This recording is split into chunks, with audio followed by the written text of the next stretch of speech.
Hello and welcome to another video on the scripting tutorial channel. Today we're going to be learning how to create a custom /discord link. So let's just get started. So first we're going to want to define a command called /discord. Then we're going to want to do trigger.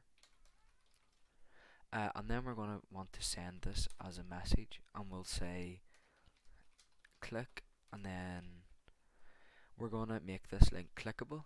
So what we need to do is link, and then we need our Discord link. You can obviously put in your own Discord link. I'll just put in my networks, and then we want to do click here,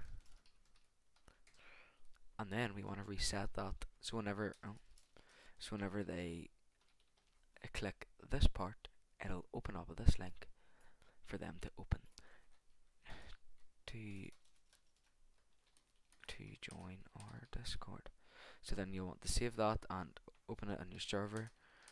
When you reload that, it should reload successfully, and then when you do /discord, it'll say click here to join our server. You can click that, and obviously that'll work, which you should join, by the way. It's pretty, that's the wrong name. Anyway, I hope you enjoyed. Any more tutorials, just let me know, and thank you.